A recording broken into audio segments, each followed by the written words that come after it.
Élus, avez-vous déjà ressenti cette conviction intime, cette certitude que votre chemin spirituel s'accélérait soudainement, comme si un appel urgent résonnait dans le silence de votre âme? Pourquoi maintenant, en ce tournant précis de l'histoire humaine, tant d'entre vous expérimentent-ils un réveil spirituel si puissant et si pressant? Imaginez un immense jardin endormi sous l'hiver, le jardinier connaît l'instant exact où la terre est prête, où la température est idéale, où la lumière devient parfaite pour réveiller chaque graine. Aujourd'hui, nous ne vivons pas un simple hasard du calendrier, mais un alignement divin, un moment kéro où le ciel intervient dans les affaires des hommes avec une grâce particulière. Ce réveil massif répond à une nécessité cosmique et à un plan d'amour que nous allons décrypter ensemble. Si vous êtes ici, c'est que cette question vous habite. Pourquoi votre cœur bat-il plus fort pour les réalités spirituelles en ce moment? Pourquoi cette soif de vérité, cette impatience sainte, ce sentiment d'être appelé à quelque chose de plus grand que vous, précisément maintenant? La réponse est à la fois personnelle et prophétique. Elle vous concerne vous, et elle concerne le destin collectif. Restez avec moi, car nous allons plonger dans les profondeurs de ce mystère et découvrir la vérité sur ce moment charnière. Abonnez-vous à la chaîne pour plus de révélations divines, appuyez sur le bouton like si cette vidéo vous touche, et laissez vos vœux ou témoignages en commentaire pour partager avec la communauté. Le concept de « moment précis » ou de « plénitude des temps » est un pilier de la sagesse spirituelle universelle. Il enseigne que l'univers et l'histoire humaine ne sont pas une succession d'événements aléatoires, mais un déroulement harmonieux guidé par une conscience suprême. Il existe des cycles, des saisons spirituelles, et des points d'inflexion où la grâce devient plus abondante, où le voile entre le visible et l'invisible s'amincit. Nous traversons un tel seuil. Ce n'est pas une coïncidence si, à une époque marquée par une accélération technologique sans précédent et une fragmentation sociale profonde, un contre-mouvement tout aussi puissant émerge. La soif d'authenticité, de connexion et de sens. Ce contraste même est un signal. Dieu réveille ses élus maintenant parce que le monde a un besoin urgent de porteurs de lumière, d'ancrage de paix et de témoins d'une réalité qui transcende le chaos apparent. Pour vous qui écoutez, cela se traduit par une impression croissante que votre vie spirituelle ne peut plus être une activité parmi d'autres, mais doit devenir le centre à partir duquel tout rayonne. Commencez par observer les synchronicités dans votre quotidien. Ces rencontres fortuites qui vous apportent un message, ces versets ou ces paroles qui reviennent sans cesse, ces portes qui se ferment pour en ouvrir d'autres. Ces signes sont les murmures du divin vous indiquant que vous êtes en phase avec ce moment précis. Votre marche pratique consiste à cultiver une hypersensibilité à cette guidance. Tenez un journal de ces coïncidences. Avant de débuter votre journée, priez ainsi: montre-moi les signes de ton action aujourd'hui et donne-moi la sagesse d'y répondre. Cette prière simple vous aligne sur le rythme divin et vous prépare à être un instrument conscient de ce réveil. La préparation des cœurs est un long processus agricole divin. Pendant des années, voire des décennies, le sol de votre âme a été labouré par les épreuves, irrigué par des moments de grâce, et ensemencé par des vérités entendues. Ce travail souterrain et souvent invisible atteint aujourd'hui un point de maturation. Pourquoi maintenant? Parce que la moisson que le ciel envisage nécessite des ouvriers dont le caractère a été forgé dans l'humilité, dont la foi a été éprouvée dans le silence, et dont l'amour a été purifié dans le renoncement. Vous avez peut-être traversé des déserts spirituels, connu des nuits de la foi, ou supporté des situations qui ont mis à l'épreuve votre confiance. Tout cela n'était pas un abandon, mais une préparation rigoureuse. Le Père Céleste, dans sa préscience parfaite, savait que vous seriez nécessaire à ce tournant de l'histoire. Votre capacité à compatir, votre patience, votre connaissance intime de la dépendance à la grâce, tout cela constitue maintenant votre équipement spirituel. Dans votre vie quotidienne, cela signifie cesser de maudire les saisons passées et commencer à en voir la finalité. Faites un exercice de gratitude rétrospective. Repensez à une épreuve majeure et demandez à l'esprit de vous en révéler le fruit caché dans votre caractère aujourd'hui. Ensuite, offrez ces qualités forgées dans la difficulté ou votre endurance, votre empathie au service du réveil. Utilisez-les pour soutenir un frère qui vacille, pour porter avec douceur une parole de réconfort, ou pour tenir ferme dans la prière intercessoire. Vous devenez ainsi un pont entre la préparation d'hier et l'action d'aujourd'hui. L'accélération des bouleversements mondiaux, qu'ils soient climatiques, géopolitiques ou sociétaux, agit comme un catalyseur divin. Ces secousses, bien que difficiles, ont pour effet secondaire providentiel de briser les illusions de sécurité et de permanence que le monde propose. Elles forcent l'humanité à lever les yeux au-delà des systèmes terrestres fragiles. C'est dans ce contexte que le réveil des élus prend tout son sens. Vous êtes appelés à être des points stables dans l'instabilité, des témoins de l'Éternel dans le temporel. Dieu ne réveille pas ses élus par peur du chaos, mais pour offrir, au cœur même de ce chaos, des oasis de paix, des laboratoires du royaume. Votre vie devient alors une prophétie vivante. Marcher dans cette réalité exige un ancrage quotidien inébranlable. Votre pratique de la prière doit devenir votre pilier central. Non pas une prière rapide et distraite, mais une immersion quotidienne où vous vous exposez à la présence divine jusqu'à être imprégné de sa paix. Imaginez un vaisseau dans une tempête, son ancre ne touche pas le fond agité, mais un fond solide et calme, bien en dessous. Votre prière est cette ancre. Concrètement, cela peut passer par la Lectio Divina, la méditation silencieuse sur un court passage d'écriture, ou simplement par le fait de rester assis en silence dans l'amour de Dieu. Cette pratique n'est pas une fuite, mais un enracinement qui vous permet ensuite de retourner dans la tempête avec un calme contagieux, capable de rassurer les autres et de leur montrer qu'il existe un refuge. La saturation numérique et informationnelle crée une famine spirituelle paradoxale. Jamais les êtres humains n'ont eu accès à autant de connaissances, et pourtant, jamais le sentiment de vide existentiel n'a été aussi répandu. Cette famine est une invitation divine pressante. Le Père réveille ses élus maintenant pour qu'ils deviennent des distributeurs du vrai pain, de l'eau vive que le monde cherche inconsciemment. Vous êtes appelés à incarner et à partager une nourriture qui ne périt pas, l'amour inconditionnel, la vérité qui libère, la paix qui surpasse toute intelligence. Dans votre quotidien, cela se traduit par un choix radical de modérer votre consommation d'informations mondaines pour vous nourrir abondamment de la parole et de la présence. Pratiquez le jeûne médiatique, une journée par semaine sans actualité ni réseaux sociaux, consacrée à la lecture spirituelle, à la contemplation et aux relations vraies. Lorsque vous êtes dans des conversations, soyez celui qui écoute profondément, au-delà des mots, percevant la faim cachée dans le cœur de l'autre. Répondez alors non nécessairement par un long discours théologique, mais par une parole aimante, une prière silencieuse, ou un geste de bonté qui pointe vers une réalité plus grande. Votre propre vie rassasiée sera votre principal témoignage. Les gens remarqueront votre paix, votre contentement, votre joie non factice, et ils voudront savoir d'où cela vient. Vous serez alors prêt à donner raison de l'espérance qui est en vous. L'accomplissement prophétique des Écritures se déploie selon un calendrier divin que nous ne saisissons qu'en partie. De nombreuses traditions spirituelles indiquent qu'à la fin des temps, ou d'un grand cycle, il y aurait une effusion particulière de l'esprit, un réveil massif précédant une grande transformation. Nous ne spéculerons pas sur des dates, mais nous observons les signes, un intérêt global pour la spiritualité authentique transcendant les religions institutionnelles, un cri unanime pour la justice et la paix, une prise de conscience écologique qui est, au fond, un appel à la sainteté de la création. Dieu réveille ses élus maintenant pour en faire les précurseurs, les premiers fruits de cette nouvelle réalité. Votre rôle n'est pas de prédire l'apocalypse, mais d'incarner dès maintenant les valeurs du monde à venir, la réconciliation, la guérison, la gestion sage de la terre, la communion fraternelle. Pratiquement, cela signifie chercher à être un artisan de paix dans chaque conflit, un guérisseur par la prière et la compassion, un protecteur de la vie sous toutes ses formes. Investissez du temps dans une cause qui reflète la justice du royaume. Priez avec persévérance pour vos dirigeants, non avec mépris, mais avec l'autorité spirituelle d'un fils, d'une fille de Dieu. Votre marche quotidienne devient ainsi un acte prophétique, une démonstration tangible que le royaume de Dieu est au milieu de vous. Vous ne faites pas que l'attendre, vous le construisez avec Dieu, brique par brique, acte d'amour par acte d'amour. L'appel à l'unité du corps spirituel est plus urgent que jamais. La fragmentation et la division sont les marques du vieux monde. Le réveil actuel a pour but de rassembler les élus par-delà les dénominations, les cultures et les traditions, non dans un syncrétisme mou, mais dans une reconnaissance mutuelle de la même voix du bon berger. Dieu réveille ses élus maintenant pour briser les murs d'hostilité et tisser un réseau mondial de lumière et d'amour. Ce réseau n'a pas besoin d'une organisation centrale humaine, mais de cœurs synchronisés sur la fréquence divine. Pour vous, cela implique de sortir d'un esprit de clocher. Recherchez activement la communion avec d'autres croyants sincères, même s'ils ne pratiquent pas exactement comme vous. Apprenez d'eux, priez avec eux, servez à leur côté.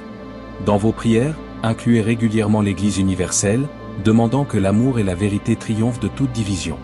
Résistez à la tentation de critiquer d'autres groupes chrétiens ou spirituels, bénissez-les à la place.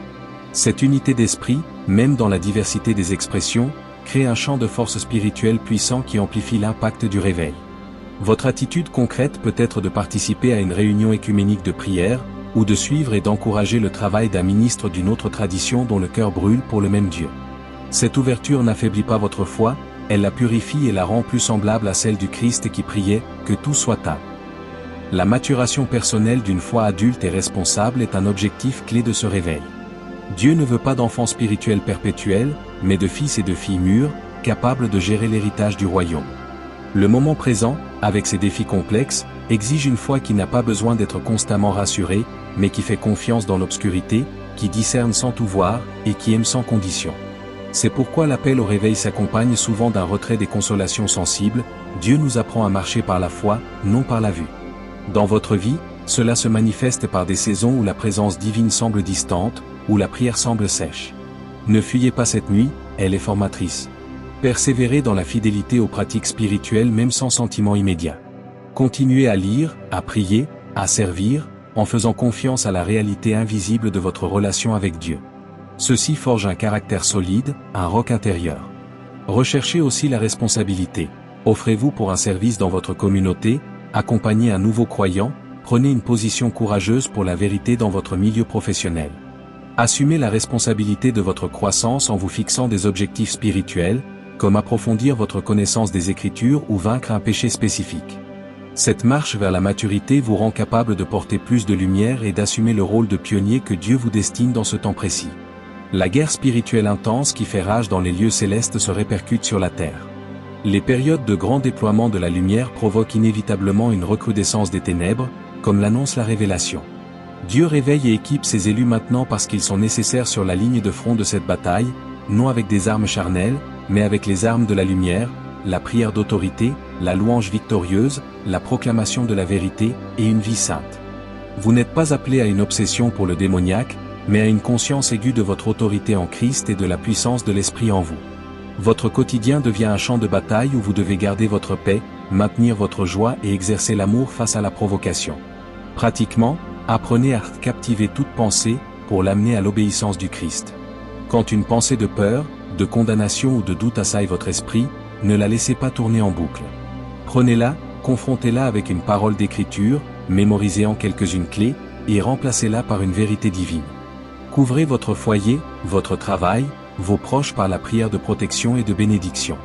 La louange est une arme particulièrement puissante. Chantez, écoutez de la musique qui exalte Dieu, même et surtout quand les circonstances sont sombres. Cela change l'atmosphère spirituelle. En marchant ainsi, revêtus de l'armure de Dieu, vous résistez et avancez, et vous participez à la percée du royaume de Dieu dans les domaines qui vous sont confiés. La préparation à une grande œuvre de miséricorde et de restauration mondiale est en cours. Les périodes de jugement divin, qui sont souvent le fruit naturel des choix humains, sont toujours précédées ou accompagnées d'appels ardents à la repentance et d'offres de refuge. Les élus réveillés sont ses refuges vivants et ses intercesseurs. Dieu vous prépare à être des canaux de sa miséricorde pour un monde blessé. Votre propre processus de guérison, votre propre expérience du pardon, vous qualifie pour cette tâche. Pourquoi maintenant ? Parce que la compassion active est l'antidote divin à la froideur et à l'indifférence du siècle. Dans votre vie quotidienne, cela signifie développer un cœur de compassion qui va au-delà du sentiment pour devenir action. Entraînez-vous à voir les gens avec les yeux de Jésus, en percevant leur douleur, leur histoire, leur soif. Laissez-vous être interrompu par les besoins autour de vous. Cela peut être aussi simple qu'écouter véritablement un collègue, aider un voisin âgé, ou soutenir financièrement une œuvre de miséricorde. Préparez-vous aussi à accueillir spirituellement ceux qui, brisés par les crises à venir, chercheront des réponses. Cela implique de connaître votre histoire avec Dieu, d'être capable de partager simplement comment sa grâce vous a touché. Une vie transparente, qui ne cache pas ses luttes mais montre la fidélité divine au travers, est un puissant témoignage. En vous laissant guérir et en guérissant les autres, vous participez au grand mouvement de restauration que Dieu initie. L'accès sans précédent à la connaissance des Écritures et à l'enseignement spirituel via la technologie est un outil providentiel. Jamais il n'a été aussi facile d'entendre un sermon, de lire un commentaire biblique, ou de se connecter à une communauté de prière à l'autre bout du monde. Ce n'est pas un hasard. Dieu utilise cette infrastructure pour accélérer la formation et la connexion des élus. Le réveil actuel est, en partie, numérique et global. Pour vous, cela implique à la fois une opportunité et un avertissement. L'opportunité est d'être nourri par les meilleurs enseignants, de vous connecter à des intercesseurs du monde entier, et de diffuser la lumière à une échelle inimaginable auparavant. L'avertissement est de développer un discernement aiguisé pour ne pas être égaré par la profusion de voix. Votre pratique quotidienne doit inclure un temps de lecture et d'écoute de qualité, mais toujours sous la direction du Saint-Esprit. Avant de cliquer sur une vidéo ou un article, priez brièvement, « Esprit Saint, guide-moi vers ce qui va m'édifier vraiment ». Et après avoir consommé un contenu, prenez le temps de le méditer devant Dieu, en le filtrant par la parole immuable. Ne soyez pas un simple consommateur passif de spiritualité en ligne, soyez un participant actif. Utilisez ces outils pour approfondir votre propre étude, pour initier des groupes de discussion en ligne, pour envoyer un message d'encouragement ciblé. Mais surtout, équilibrez ce temps digital par un long temps de silence et de présence réelle, face à face avec Dieu et avec les personnes autour de vous. La technologie est un serviteur, mais ne doit pas devenir le maître de votre vie intérieure. L'échec des systèmes mondiaux à apporter un bonheur durable crée un vide propice à la révélation du divin. Les promesses du matérialisme, du consumérisme, de l'hédonisme et des idéologies politiques montrent leurs limites. Les cœurs sont désenchantés et ouverts à autre chose. C'est un terrain fertile pour la semence du royaume. Dieu réveille ses élus pour qu'ils présentent une alternative crédible et vécue, une joie qui persiste dans l'épreuve, une paix qui dépasse la compréhension, une espérance qui transcende la mort. Vous êtes la preuve vivante qu'il existe un autre mode d'existence. Dans votre quotidien, cela signifie vivre délibérément une contre-culture. Prenez des décisions qui défient la logique du monde, choisir la générosité face à l'avidité, la fidélité face à l'infidélité, la vérité face au mensonge commode, le contentement face à la convoitise. Cela aura un coût social, mais c'est précisément ce qui rend votre témoignage puissant. Ne le faites pas avec arrogance, mais avec la douceur et la certitude de quelqu'un qui a trouvé un trésor caché. Pratiquez la simplicité volontaire, réduisez le superflu pour investir dans le royaume, dont, temps, énergie. Votre mode de vie différent posera des questions. Soyez prêt à y répondre avec humilité et amour, pointant toujours vers Jésus comme source de votre joie. En étant ainsi, dans le monde mais pas du monde, vous démontrez la pertinence éternelle de l'Évangile et vous attirez ceux qui sont lassés des mirages. L'accomplissement du grand commandement d'amour dans sa plénitude est l'objectif ultime de tout réveil. Toute doctrine, toute prophétie, toute pratique doit conduire à l'amour pour Dieu et pour le prochain. Le moment présent, avec ses polarisations et ses haines exacerbées, est un appel urgent à manifester cet amour de façon pratique et radicale. Dieu réveille ses élus pour en faire des spécialistes de l'amour agapé, cet amour sacrificiel, inconditionnel et divin. Cet amour est la seule force capable de guérir les fractures profondes de notre temps. Pour vous, marcher dans cet amour est un entraînement quotidien. Commencez par les personnes les plus proches, votre famille, vos collègues. Priez chaque matin, Seigneur, montre-moi comment t'aimer à travers cette personne aujourd'hui. Donne-moi tes yeux pour la voir et ton cœur pour l'aimer. Affrontez les situations difficiles non avec réaction émotionnelle, mais avec une réponse inspirée par l'amour. Cela peut signifier garder le silence quand vous voulez riposter, ou dire une parole de vérité avec une extrême douceur. Étendez cet amour aux ennemis, ou à ceux qui vous sont hostiles. Priez pour leur bénédiction, cherchez leur bien. Cet exercice brise les chaînes dans votre propre cœur et libère une puissance de transformation autour de vous. Enfin, laissez cet amour vous pousser à l'action sociale. Soutenez une cause qui défend les opprimés, les pauvres, les exclus. Un réveil qui ne produit pas un amour plus grand et plus concret est un réveil incomplet. Votre vie d'amour est la réponse la plus éloquente à la question « Pourquoi maintenant ?» La restauration du ministère de tous les croyants, et non d'une élite cléricale, est une caractéristique de ce réveil. L'esprit est répandu sur toute chair, jeunes et vieux, hommes et femmes, de toutes conditions sociales. Chaque élu est oint, équipé et mandaté pour une œuvre spécifique. Dieu réveille maintenant car il a besoin de toute son armée, pas seulement des généraux. Votre réveil personnel est lié à l'activation de votre don unique pour l'édification du corps. Peut-être avez-vous un don d'intercession, d'hospitalité, d'enseignement, de miséricorde, d'encouragement, de sagesse pratique. Il est temps de le découvrir, de l'affiner et de l'exercer. Pratiquement, demandez à Dieu de vous révéler vos dons spirituels. Observez les besoins autour de vous auxquels votre cœur est particulièrement sensible, c'est souvent un indice. Proposez-vous pour servir dans votre communauté locale, même de façon modeste. Acceptez que votre ministère puisse s'exercer principalement dans la sphère séculière, votre lieu de travail, votre club de sport, votre association de quartier. Voyez-vous comme un missionnaire là où Dieu vous a placé. Ne comparez pas votre appel à celui d'un autre, le petit doit être aussi nécessaire que le pouce. En vous activant ainsi, vous entrez dans la joie de la coopération avec Dieu et vous contribuez à la pleine stature du corps du Christ, qui est essentiel pour la mission dans ce temps précis. L'intensification du combat pour le contrôle des esprits et des cœurs via la culture et les médias exige une contre-offensive spirituelle éclairée. Les narratifs dominants poussent souvent à la peur, à la division, au matérialisme et à une vision réduite de l'humain. Dieu réveille ses élus pour qu'ils soient des créateurs de culture alternative, des producteurs de contenu qui inspirent, élèvent et pointent vers le divin.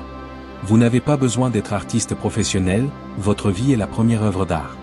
Mais vous pouvez aussi utiliser vos talents créatifs, l'écriture, la musique, la vidéo, la peinture, la cuisine, le jardinage, pour manifester la beauté, la bonté et la vérité de Dieu. Dans votre quotidien, soyez intentionnel dans votre consommation culturelle. Choisissez des films, des livres, de la musique qui nourrissent votre âme plutôt que l'appauvrissent. Supportez les artistes chrétiens ou les créateurs de contenu positif. Et créez vous-même. Partez du principe que vous avez quelque chose de beau à offrir. Un repas partagé avec amour est une œuvre d'art. Un jardin bien entretenu est un témoignage de l'ordre divin. Une parole écrite d'encouragement est un petit joyau. En redécouvrant la dimension créatrice de l'image de Dieu en vous, vous participez à la reconquête du territoire culturel pour la lumière. Vous montrez qu'une vie avec Dieu n'est pas étriquée, mais extraordinairement riche et créative. La convergence de multiples crises, sanitaires, écologiques, économiques, identitaires, crée un état de vulnérabilité collective qui ouvre les cœurs. Dans la prospérité et la sécurité, l'homme a tendance à s'enfermer dans l'autosuffisance. La crise brise cette illusion et rend l'humanité plus réceptive à une aide transcendante. Dieu, dans sa miséricorde, utilise même les conséquences du péché du monde pour attirer les hommes à lui. Il réveille donc ses élus pour qu'ils soient prêts à accueillir et à guider cette foule de personnes en quête. Votre rôle n'est pas de profiter de la détresse, mais d'être un refuge plein de compassion. Pratiquement, préparez-vous spirituellement et pratiquement à être un premier répondant spirituel. Approfondissez votre connaissance des bases de la foi pour pouvoir les expliquer simplement. Cultivez un cœur hospitalier, prêt à accueillir celui qui est perdu. Mettez de côté des ressources pour pouvoir aider matériellement si besoin. Mais surtout, travaillez sur votre propre paix intérieure, car c'est elle qui sera votre principal outil. Les gens effrayés sont attirés par la paix comme un aimant. Votre calme, votre assurance sereine en Dieu, seront une prédication non verbale plus puissante que de longs discours. Priez pour être rempli de cette paix qui dépasse toute intelligence, afin de la répandre autour de vous comme un baume. La nécessité d'une gouvernance spirituelle mûre dans l'Église et la société est criante. Les institutions traditionnelles sont en crise de légitimité et de leadership. Dieu suscite une nouvelle génération d'élus qui ne cherchent pas le pouvoir pour eux-mêmes, mais qui sont prêts à servir avec humilité, sagesse et intégrité. Ils seront les Samuel, les Déborah, les Joseph ou les Esther de ce temps. Votre réveil pourrait bien être la préparation à un rôle d'influence, que ce soit à petite ou grande échelle. Dieu forme en vous un caractère de serviteur. Dans votre quotidien, exercez-vous à la gouvernance fidèle dans les petites choses. Soyez ponctuel, tenez vos engagements, gérez bien votre temps et vos finances, prenez soin de votre famille. Celui qui est fidèle dans peu sera établi sur beaucoup. Recherchez aussi la sagesse, pas seulement la connaissance. La sagesse est la capacité d'appliquer la vérité divine aux situations complexes de la vie. Demandez-la à Dieu qui la donne libéralement. Impliquez-vous dans votre communauté locale, pas pour dominer, mais pour servir et apporter une perspective céleste. Soyez une voix de raison, de réconciliation et d'espérance dans les discussions. En vous préparant ainsi, vous serez prêt si Dieu vous appelle à un lieu d'influence plus large, et vous éviterez les pièges de l'orgueil et de la corruption qui ont frappé tant de leaders. L'urgence eschatologique, bien que ne devant pas générer de la peur, donne une gravité et un sens à leur présente. La perspective du retour du Christ et de l'établissement définitif de son règne est un puissant motivateur pour la mission et la sainteté. Dieu réveille ses élus pour qu'ils vivent avec cette conscience aiguë de la fin du récit, les poussant à investir leur vie dans ce qui a une valeur éternelle. Pour vous, cela signifie faire un audit de vos priorités. Qu'est-ce qui, dans votre vie, survivra à la mort et aura un écho dans l'éternité? Seulement deux choses, la parole de Dieu et les âmes des hommes. Recentrez donc vos énergies là-dessus. Investissez dans vos relations en partageant votre foi avec douceur et respect. Investissez dans votre croissance spirituelle et celle des autres. Cela ne signifie pas négliger vos responsabilités terrestres, mais les accomplir avec une mentalité de « gérant » pour le compte du roi. Vivez avec légèreté par rapport aux biens matériels et avec passion pour les biens célestes. Cette perspective chasse la trivialité et l'insignifiance. Elle vous aide à supporter les épreuves en sachant qu'elles produisent pour nous un poids éternel de gloire. Chaque jour, demandez-vous, si c'était mon dernier jour, comment le vivrais-je devant Dieu? Cette question n'est pas morbide, elle est libératrice et clarificatrice. Le développement d'une spiritualité résiliente et antifragile est crucial pour le temps qui vient. Une foi fragile se brise sous la pression, une foi résiliente y résiste, une foi antifragile en sort renforcée. Les épreuves à venir ne sont pas destinées à vous détruire, mais à vous rendre plus fort, plus semblable à Christ. C'est pourquoi Dieu vous réveille et vous fortifie maintenant. Il vous entraîne. Dans votre vie quotidienne, ne fuyez pas les petites difficultés, voyez-les comme un entraînement. Quand vous êtes contrarié, blessé, fatigué, utilisez ces moments pour exercer votre muscle spirituel. Pratiquez le pardon immédiat, choisissez la louange au lieu de la plainte, faites confiance dans l'obscurité. Lisez les biographies de grands hommes et femmes de foi qui ont traversé des épreuves terribles, laissez-vous inspirer par leur endurance. Pratiquez aussi l'autodiscipline dans des domaines simples, alimentation, sommeil, temps d'écran, pour fortifier votre volonté spirituelle. Une foi robuste n'est pas née dans le confort. En embrassant les difficultés comme des opportunités de croissance, vous devenez un roc sur lequel les autres pourront s'appuyer dans la tempête, et vous démontrez la supériorité de la vie en Dieu. La réponse à l'appel universel à la sainteté, qui est l'essence même du réveil, trouve son plein épanouissement dans ce moment précis. Soyez saints, car je suis saint, n'est pas une option réservée à une élite monastique, mais la vocation de tout croyant. Le réveil est précisément ce processus par lequel Dieu rend son peuple saint, c'est-à-dire mis à part pour lui et transformé à son image. Pourquoi maintenant ? Parce que le témoignage collectif d'un peuple saint est la démonstration la plus convaincante de la réalité de Dieu face à un monde plongé dans la confusion morale. Pour vous, cela signifie embrasser un processus de sanctification pratique. Identifiez, avec l'aide du Saint-Esprit, un domaine de votre vie qui n'est pas aligné avec le caractère de Dieu. Cela peut être une habitude, une attitude, une relation. Confessez-le, recevez le pardon, et mettez en place une stratégie concrète pour changer, en comptant sur la grâce. Recherchez la sainteté non pas comme une liste d'interdits, mais comme une passion pour la présence de Dieu. On devient saint en passant du temps avec le Saint. Votre désir de pureté grandira à mesure que vous vous tiendrez dans sa lumière. Cette sainteté, vécue avec joie et non avec austérité renfrognée, sera magnétique. Elle vous protégera aussi des pièges et vous rendra sensible à la voix divine. En vous consacrant ainsi, vous répondez au but profond du réveil. Préparer une épouse pure pour l'agneau. La célébration et la louange comme armes stratégiques et atmosphère du réveil sont essentielles. Le ciel est en perpétuelle louange. Quand les élus se réveillent, ils rejoignent ce cœur céleste, et leur louange sur terre modifie l'atmosphère spirituelle autour d'eux, repoussant les ténèbres et attirant la présence divine. Dieu réveille ses élus pour qu'ils deviennent des portes de la louange sur terre. Votre vie quotidienne doit être parfumée de reconnaissance et de célébration. Cultivez l'habitude de la louange silencieuse tout au long de la journée, en voyant un beau paysage, en recevant une bonne nouvelle, en étant préservé d'un danger. Remerciez pour tout, littéralement. Faites de la musique sacrée une partie de votre environnement. Chantez, même si vous chantez faux, c'est une offrande à Dieu. Dans les moments difficiles, forcez-vous à louer, c'est un sacrifice qui plaît à Dieu et brise les chaînes. Organisez des temps de louange en famille ou avec des amis. La louange collective est particulièrement puissante. En faisant de la louange votre langue maternelle, vous entrez dans une dimension de victoire et de joie qui caractérise le réveil authentique. Vous n'attendez pas que tout aille bien pour louer, vous louez, et les choses changent. Votre cœur devient un sanctuaire de joie permanente, indépendante des circonstances, et cela constitue un témoignage irrésistible d'une vie touchée par Dieu. L'intercession ciblée et intelligente comme ministère clé des élus est plus que jamais nécessaire. Dieu cherche des intercesseurs pour se tenir sur la brèche, devant lui en faveur du monde. Le réveil est, en grande partie, le fruit de la prière persistante. Dieu réveille donc ses élus pour les former à la prière stratégique, celle qui discerne les plans de l'ennemi et prie selon la volonté révélée de Dieu pour les déjouer. Pour vous, cela signifie passer de la prière centrée sur vos besoins à la prière pour les autres, pour les nations, pour les dirigeants, pour le réveil de l'Église. Apprenez à prier avec la parole de Dieu, en proclamant ses promesses sur des situations. Tenez une liste de sujets de prière spécifiques. Formez ou rejoignez un groupe de prière, même petit. La prière en accord est puissante. Pratiquez aussi la prière de marche, en priant pour votre quartier, votre ville, en parcourant les rues. L'intercession n'est pas un fardeau, mais un privilège et une coopération passionnante avec Dieu. Il vous révèle son cœur pour les gens et les situations, et vous invite à prier en accord avec ce cœur. En vous engageant dans ce ministère, vous devenez un artisan invisible mais essentiel du réveil, ouvrant par la prière les voies pour que l'Esprit se déverse.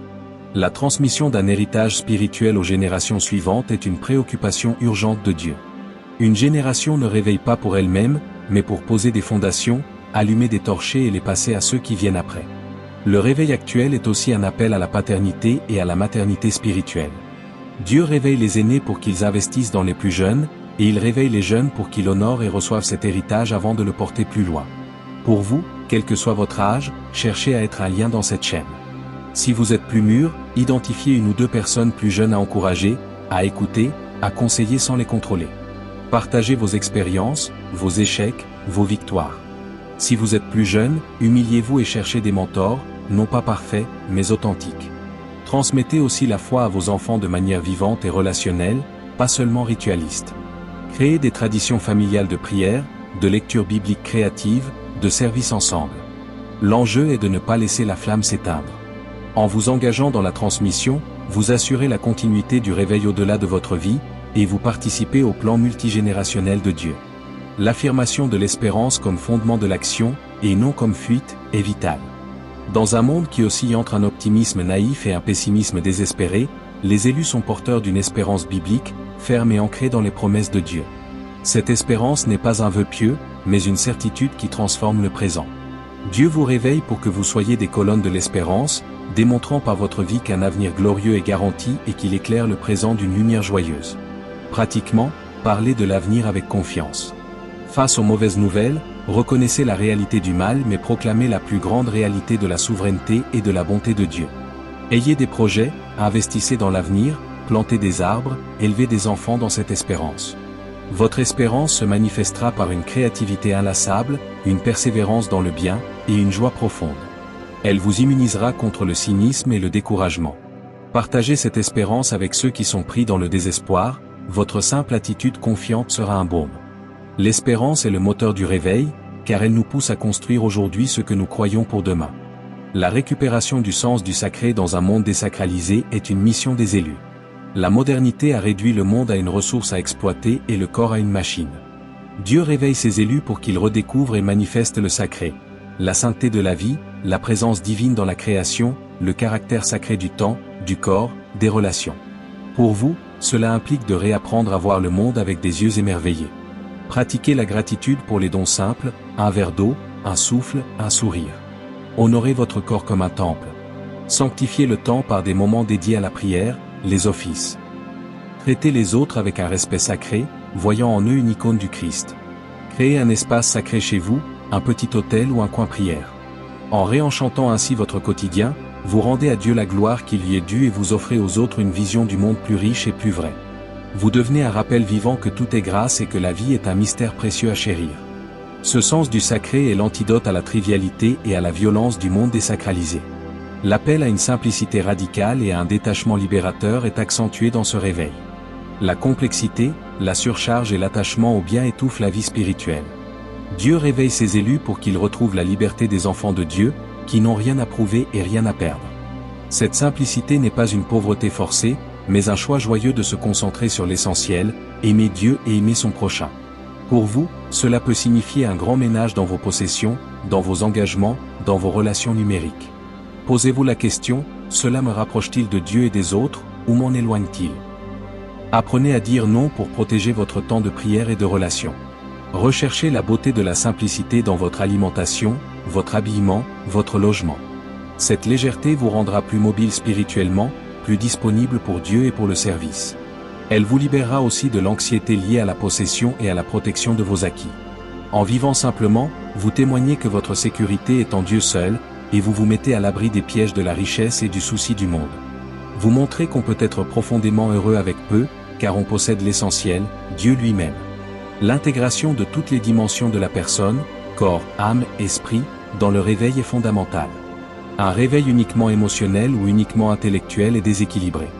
Dieu veut réveiller tout votre être pour le mettre à son service. Votre corps est le temple du Saint-Esprit, votre âme, pensée, émotion, volonté, doit être renouvelée, et votre esprit doit être en communion avec Dieu. Pourquoi maintenant? Parce que les défis à venir exigeront des personnes intégrées, résilientes à tous les niveaux. Dans votre vie quotidienne, prenez soin de votre corps par un sommeil suffisant, une alimentation saine et de l'exercice. Ce n'est pas du narcissisme, c'est de la saine gestion du temple. Nourrissez votre âme par de belles lectures, de l'art, des relations profondes, et gardez vos émotions sous le contrôle de l'esprit. Faites de votre esprit votre priorité en cultivant la vie de prière et la méditation. Un équilibre entre action et contemplation, entre solitude et communauté, est crucial. Lorsque vous êtes fatigué physiquement, votre prière en pâtit. Lorsque votre âme est troublée, votre discernement spirituel est obscurci. En recherchant cette intégration sous la direction du Saint-Esprit, vous devenez un instrument harmonieux et efficace, capable de servir longtemps et avec joie, et vous manifestez la plénitude de la vie en Christ. La communion intime avec la Trinité comme source et but du réveil est le point final. Le réveil n'est pas une fin en soi. Il est un moyen pour ramener l'épouse à l'époux, les enfants au Père, les temples à l'Esprit. Le but ultime est une relation d'amour profonde, joyeuse et permanente avec le Dieu trois fois saint. Pourquoi Dieu vous réveille-t-il maintenant? Parce qu'il vous désire. Il veut approfondir cette relation, vous faire connaître son cœur, vous partager ses secrets, vous combler de sa présence.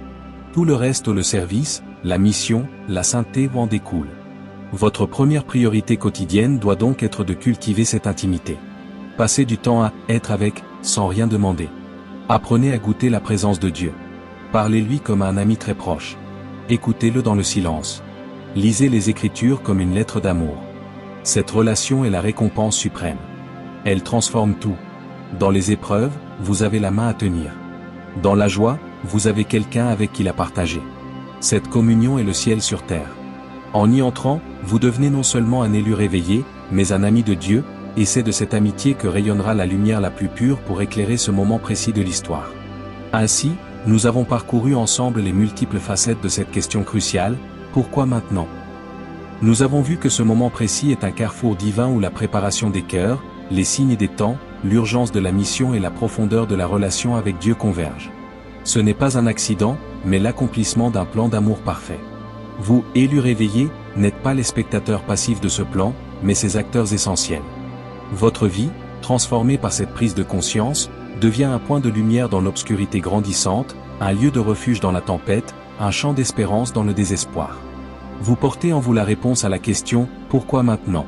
Parce que le monde a besoin de vous, rempli de Dieu, pour témoigner qu'une autre réalité est possible. Parce que Dieu veut accomplir une œuvre puissante de miséricorde, et il vous choisit comme collaborateur. Parce que l'heure est venue de vivre pleinement votre identité d'enfant de lumière. Prions ensemble maintenant, unis dans cet esprit. Père Céleste, source de toute lumière et de tout amour, nous te rendons grâce pour ce temps précis que tu as choisi pour réveiller tes enfants. Merci de nous avoir appelés à cette heure. Nous te présentons chaque personne qui écoute cette vidéo. Bénis-la abondamment. Fortifie sa foi, affermis son espérance, embrasse son amour. Donne-lui la clarté pour discerner ta voix au milieu du bruit, le courage pour obéir à tes doux commandements, et la persévérance pour tenir ferme dans les jours à venir. Imprime dans son cœur la certitude de ton amour inconditionnel et de ta présence constante. Qu'elle trouve en toi sa joie parfaite, sa paix inébranlable et sa force renouvelée chaque matin. Utilise-la, Seigneur, comme un canal de ta grâce et un témoin de ta lumière dans sa famille, son travail, son quartier. Qu'à travers elle, beaucoup d'autres soient touchés par ce réveil et te rencontrent. Nous te confions notre avenir, entre tes mains. Au nom de Jésus-Christ, notre Seigneur et Sauveur, Amen. Si cette vidéo a résonné dans votre cœur, si vous avez senti que ce message était pour vous en ce moment précis, passez à l'action. Abonnez-vous si ce n'est pas déjà fait, likez cette vidéo, partagez-la avec vos proches, et laissez un commentaire avec vos vœux pour que nous grandissions ensemble dans la foi. Le réveil n'est pas un slogan, c'est une aventure vivante. Et elle ne fait que commencer. Que Dieu vous bénisse abondamment.